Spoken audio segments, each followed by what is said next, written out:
नाज़रीन, आप देख रहे हैं मास्टर टीवी। मैं हूं अयाज मोरस और आज अपनी नई वीडियो में आपको खुश आमदीद कहता हूं। पाकिस्तान में सहाफ़त की जब बात की जाती है, सहाफ़ती इक़दार की बात की जाती है, सहाफ़ती वैल्यूज़ की बात की जाती है और सहाफ़ती जदोजहद की बात की जाती है, तो एक नाम सहाफ़त में ऐसा आता है जिसके बगैर पाकिस्तान की सहाफ़त की तारीख़ और सहाफ़त की जदोजहद नामुकम्मल होती है। वो नाम हिफ़ाज़ुर रहमान साहब का है, जिन्होंने अपनी सहाफ़ती खिदमात के ज़रिए, आला इक़दार के ज़रिए, अपने असूलों के ज़रिए अपना नाम बनाया और आज भी उनका नाम जो है वो सहाफ़ती अदारों में और सहाफ़त के लोगों में और सबसे बढ़कर सहाफ़त से बाहर भी पाकिस्तानी तारीख़ में जब नाम लिया जाता है तो बड़े इज़्ज़त और एहतराम के साथ लिया जाता है।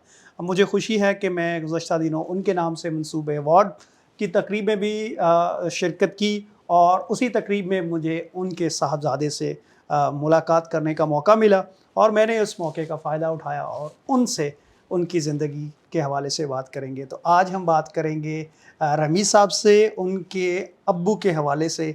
बहुत बहैसियत सहाफ़ी उनकी ज़िंदगी, उनकी खिदमात के हवाले से तो बहुत सारे लोग जानते हैं, लेकिन एज़ अ फ़ादर, एक बेटे के लिए एक बाप जो है वो रोल मॉडल कैसे होता है, और वो हिफ़ाज़ुर रहमान साहब एक सहाफ़ी बेहतरीन थे, शायर थे और बहुत उनका काम था। लेकिन एक बाप होते हुए घर पे उनका कैसा जो है वो किरदार था, और रमीज़ अपने बाप को किस नज़र से देखते हैं। ये एक बहुत अहम एंगल है जो हर बेटा अपने बाप को एक हीरो समझते हुए उसकी ज़िंदगी से कैसे जो है वो इंस्पायर होता है। तो ये इंट्रो देने का मकसद ये था कि मैं रमीज़ से introduction. So Ramiz, thank you so much once again. Thank you, मुझे खुशी है कि हमने आपसे थैंक पहले भी गुफ्तगू की यू। और आज भी हमने इस मौके का फ़ायदा उठाया और हिफ़ाज़ साहब की ज़िंदगी के हवाले से और स्पेशली एज़ अ फ़ादर आप उनको कैसे देखते हैं? मेरा ख़्याल है बाबा की शख्सियत का जो सबसे इम्पोर्टेंट पहलू था कि वो कहते भी थे, मुझे भी कहते थे, मामा को भी कहते थे कि बड़ा वो यूनिवर्सली चलते थे। मतलब ये कि जैसे बाहर थे वैसे ही अंदर थे, कि सही। अगर बाहर गलत बात पे गुस्सा कर रहे हैं तो घर के अंदर घर भी पे। गलत बात पे गुस्सा करते थे। अगर बाहर किसी पे बहुत मेहरबान है और बहुत ही ज़्यादा सॉफ्ट हार्टेड थे, बहुत ही ज़्यादा सही। सॉफ्ट, तो फिर घर पे भी वैसे ही। अगर बाहर क्रिटिसिज़्म किसी चीज़ पे हो रही है तो अंदर भी। तो ये था कि उनका बेसिकली उस आपको what you see is what you get. सही। उसमें ये नहीं था आपको कि क्या हो रहा है पता नहीं, नहीं आपको पता था कि भाई जो सही चीज़ है वो सही है, जो उनके मुताबिक, और जो गलत सही। है वो गलत है। तो वैसे बहुत लविंग थे, बहुत लविंग थे, डाँट डपट करते थे, सच्ची बात है। सही। लेकिन ये कि बहुत लविंग थे और अपने बच्चों के बारे में बहुत ही, मेरे और मेरी बहन ताबिंदा के बारे में बहुत ही ज़्यादा उनका दिल नर्म था, क्योंकि ज़ाहिर है जब दूसरों के लिए था तो फिर अपने बच्चों के लिए बच्चों तो के था लिए ही। भी होता है। जी। सही। अच्छा, वो आम तौर पे ये होता है कि बहुत सारे लोग कहते हैं कि जी बाहर वो उनकी शख्सियत और थी और घर पे उनकी क्या शख्सियत ही ऐसी थी, और उनके चेहरे से भी, मैं क्योंकि उन्हें मिला नहीं हूँ, लेकिन उनकी उनके बारे में जिन लोगों से सुना है और उनकी तस्वीर से भी ये देख कर आपको एक ख्याल आता है कि वो जैसे बाहर से थे वैसे ही जो है वो अंदर से भी, और जैसे घर थे वैसे ही होते थे। बिल्कुल, जो बिल्कुल। रूल्स बाहर पे अप्लाई होने हैं वो घर पे भी होने हैं। बिल्कुल, वो तो यानी कि कोई फ़र्क ही नहीं था, और इसपे हम लोग बल्कि थोड़ा-सा हँसते भी थे कि भाई हम पे तो थोड़ी रियायत कर दें। सही। लेकिन वो उनका वही एटीट्यूड था, जो बाहर था वो अंदर था, और वही था कि प्यार भी उतना ही, गुस्सा भी उतना ही, और बस वो दिल पे, वो जो किशोर की लाइन है ना कि दिल पे आसरा किए हम तो बस यूँ ही जिए, एक कदम पे हँस लिए, एक कदम पे रो हाँ, लिए। सही। तो वो बेसिकली उनकी ज़िंदगी थी। सही। बहुत अपने जब बचपन में थे बहुत सारे उनके चैलेंजेस भी थे। पाकिस्तान से आप चाइना में भी रहे और फिर यहाँ पे भी जो साफ़ती जो तहरीक थी उसके लिए बहुत सारे अप एंड डाउन आए, सारी चीज़ें भी आती। तो कभी आपने ऐसा लम्हा देखा कि जब आप देख रहे हैं कि नहीं यार वो बहुत एक बंदा बड़ा सख्त था, हर बाप के लिए जो ना वो बाप प्रिटेंड भी बाज़ दफ़ा करता है बच्चों के सामने कि वो जितना मर्ज़ी हुँ। परेशान है, वो उसको जो ना वो कभी भी अपने बच्चों पर ना ज़ाहिर करे कि वो किसी भी चीज़ से परेशान है। लेकिन कभी ऐसा लम्हा होता है, बच्चों को पता होता है घर पे कि अब्बू अच्छा आज परेशान है या अपसेट हैं, ऐसे लम्हात हुए थे कि एक दफ़ा वो हुआ, ये था कि बाबा Pakistan federal union of journalist के सदर बने थे। तो Pakistan federal union of journalist उस वक़्त जो थी वो फ़ाल तो थी, मगर ये है कि वेज बोर्ड अवार्ड का मसला था कि सही। सहाफ़ियों को उनके हकूक़ दो, प्रेस वर्कर्स को उनके हकूक़ दो। तो बाबा का जो स्टाइल था पुराना लेफ्टिस्ट, वो उनकी वो ट्रेडिशन था, सही। उन्होंने फुल क्या कहते हैं डेमोंस्ट्रेशन शुरू कर दिए मालिकाने अख़बारात के ख़िलाफ़। बड़ी-बड़ी उनकी एफ़िजीज़ जिसे कहते हैं, पुतले, सही। पुतले जलाए गए। 3 जो बड़े अख़बारात हैं जिनमें खुद काम करते थे जंग में, तो मीर शकील उर रहमान साहब के, डॉन के हमीद हारून, और वो जो तीसरे नवाए वक़्त ग्रुप के नवाया हैं, सही। निज़ामी या जो भी उनका नाम है। तो उनके पुतले जलाए गए। प्रेस क्लब पे बाबा ने फीका आर्टिस्ट जो मशहूर है, फीका आर्टिस्ट से कह के पूरा वो प्रेस क्लब की बिल्डिंग है ना, ऊपर से नीचे तक एक वो फुल लेंथ वो पोस्टर बनवाया जिसमें वो एक आदमखोर जिन बना हुआ था, वो मालिकाने अखबारात था और वो खून चूस रहा है प्रेस वर्कर्स का कि सहाफ़ियों को तनख्वाह नहीं मिल रही। तो ज़ाहिर है जब ये होना था तो दूसरी साइड वार तो करेगी। तो बाबा उस वक्त कॉन्ट्रैक्ट पे थे, तो उनका कॉन्ट्रैक्ट इतने साल से काम कर रहे थे जंग में, लेकिन फिर उस साल उनका कॉन्ट्रैक्ट रिन्यू नहीं हुआ। सही। तो उनकी समझे 62 साल की उम्र में या 63 साल की उम्र में फिर से एक दफ़ा नौकरी चली गई। अब ये है कि जब इंसान जवान होता है तो बहुत तो दफ़ा उसे उनकी पता होता नौकरी है, गई। पता होता है कि यार जी, ज़िया-उल-हक के दौर में बहुत उन्होंने तकलीफ़ें झेली। हमारे पास पैसे वैसे होते नहीं थे, मामा ही घर चलाती थी, मामा की तनख्वाह से घर चलता था, बाबा को तो जॉब नहीं मिलती थी, ब्लैक लिस्टेड थे ज़िया-उल-हक के दौर में। लेकिन जब इस बड़ी उम्र में गया ना जॉब गई, सही। तो मुझे नज़र आया कि बाबा हालाँकि फिर भी कोशिश लगे रहते थे, ऐसी बात नहीं है, लेकिन आपको नज़र आता था कि ना ये दिल पे लगी है। और वो क्रिस्टलाइज़ मुझे कैसे हुआ कि मेरी नानी जो आई हुई थी घर एक दफ़ा, तो बस वो कुछ उदास लग रहे थे, तो नानी ने पूछा कि क्या आप उदास लग रहे हैं? क्या आप उदास ना हो? तो उन्होंने बस आगे बोला, क्या अम्मी जो बोया वही वो वही कर रहा करो, हूँ। कि मतलब है कि ज़ाहिर है अब मैंने किया था उनके खिलाफ़ काम, तो उन्होंने भी करना था मेरे खिलाफ़ काम। तो उस पे नानी ने उन्हें कहा कि नहीं, आप दिल छोटा ना करें, आप मर्द मुजाहिद हैं, आपने इतनी तकलीफ़, आपकी स्ट्रगल रायगा नहीं जाएगी।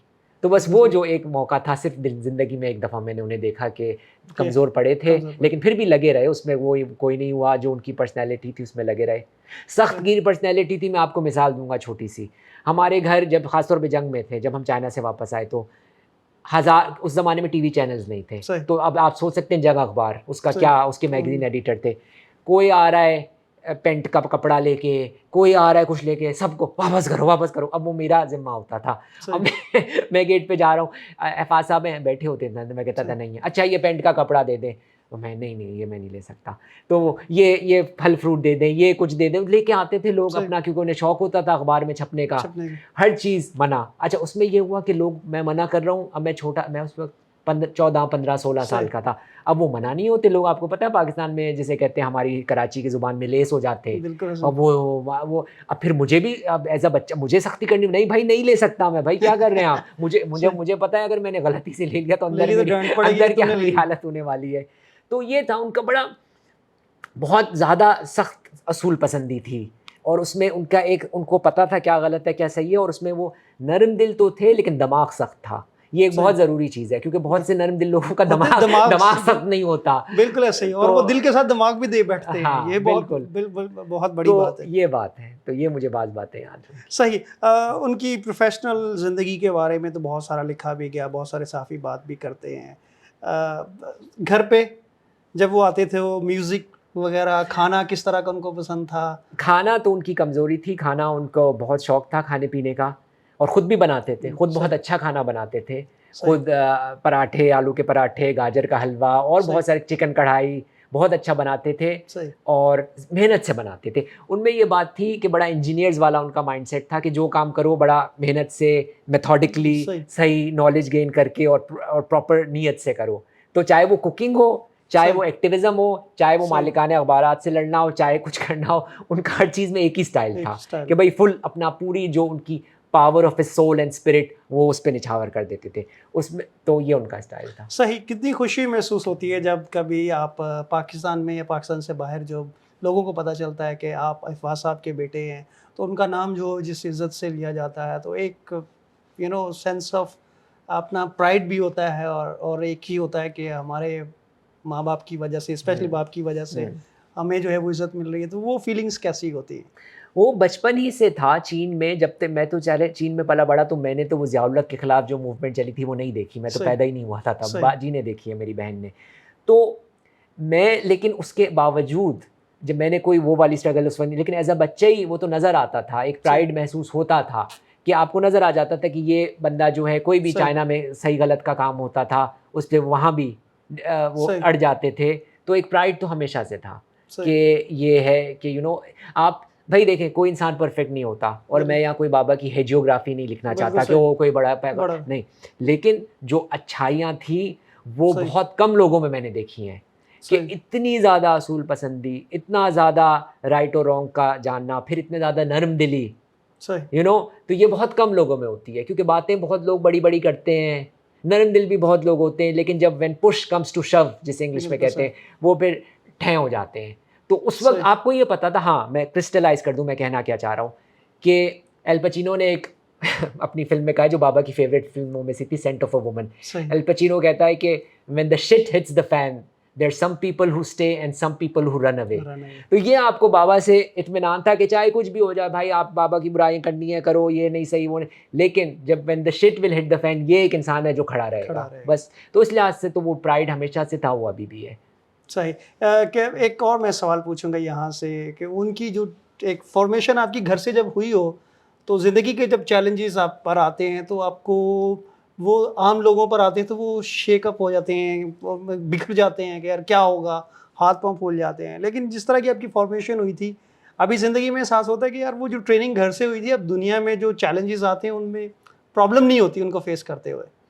मैं ये बोलूँगा कि कभी जो कि लगता है कि शायद आप फैंटेसी वर्ल्ड में भी रह रहे हैं, क्योंकि लग सही। रही कि अच्छी तालीम हो गई फलाना, सही। ज़्यादा मिडिल क्लास पेरेंट्स थे, बाबा के पास तो अक्सर जॉब नहीं थी शुरू में, लेकिन फिर भी तालीम इतनी हो गई कि पैसों की कभी कमी नहीं महसूस हुई। दूसरी ये कि बाबा ने बचपन से हमें सिखाया था कि अपनी ज़रूरियात कम रखो, सही। तो इसलिए अगर आपकी ज़रूरियात ही कम हैं कम है। तो फिर आपको वो पैसे की कमी नहीं महसूस होती। इसलिए मुझे कभी, हम मेरे ख़्याल है मेरी बहन को भी ये डर नहीं लाहक हुआ कि अब क्या होगा। इसलिए नहीं कि हम बहुत बहादुर हैं, हम नहीं हैं, एक्चुअली हम बहादुर नहीं हैं, लेकिन सही। सिर्फ इसलिए क्या, हमें बचपन से ये ट्रेनिंग सेल्फ मिली हुई है, बिलीफ था। सेल्फ बिलीफ था कि भाई कोई ठीक है।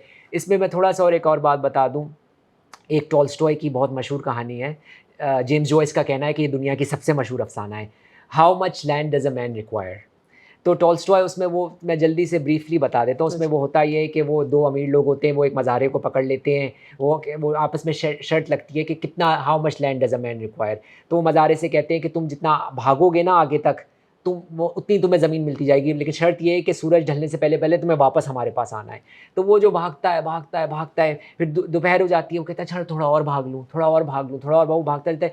फिर तकरीबन 5-6 जितने भी बजे सूरज ढलने वाला, तो उसे एहसास होता है यार अब तो मुझे मतलब बहुत फिर वो फुल स्पीड पे वापस भागना शुरू होता है, बिल्कुल थक चुका होता है, पसीने से चूर-चूर होता है, तो पहुँचते-पहुँचते वो मर जाता है और फिर उसे 6 फीट की कब्र में दफनाया जाता है। जाता है। तो वहाँ तो ये हमें इस टाइप की तालीमात मिली हैं बचपन से। सही। तो ये thank you so much once again, बहुत अच्छा लगा आपसे गुफ्तगू करके। क्या मैसेज देना चाहेंगे वो लोगों को, जो डिजिटल मीडिया का दौर है, बहुत सारे जो है वो यंगस्टर्स जर्नलिज्म में आना चाहते हैं, और उस दिन भी थे हम और पूरा हॉल जो है बड़ा भरा हुआ था, और उन स्टूडेंट्स के साथ जो मास कम्युनिकेशन के थे। जर्नलिज्म हमारे जैसे कंट्री में एक बड़ा पैशनेट होता है, और आप सारे ओवरऑल हाल भी जो है वो सूरत हाल से भी वाकिफ़ हैं।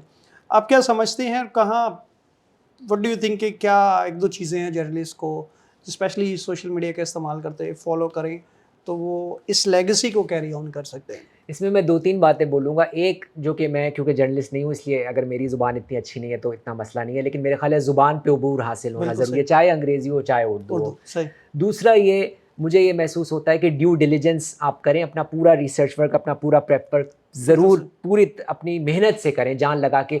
वो जो एक चलाऊ काम का कल्चर है ना, या सही। जिसे थूक लगा के काम, वो ना करें, क्योंकि वो पायदार नहीं रहेगा। आप जितनी मेहनत करेंगे उतना बिल्कुल। ही आपका काम सॉलिड होगा, और उतना ही फिर इंशाल्लाह आगे अप्रिशिएट भी होगा। Thank you so much once again, बहुत बहुत शुक्रिया, आपने वक्त दिया। बहुत व्यूअर्स, बहुत इसी के साथ आपसे इजाज़त चाहेंगे, और इफ़ाज़ साहब की जो लेगेसी है वो जब तक पाकिस्तान में सहाफ़त की तारीख़, उनकी तहरीक के हवाले से बात होगी तो उनका नाम हमेशा रहेगा, और उनके कंट्रीब्यूशन को, उसकी लेगेसी को जो है वो हमेशा डिस्कस किया जाएगा। अपना बहुत सारा ख्याल रखिएगा। Thank you so much.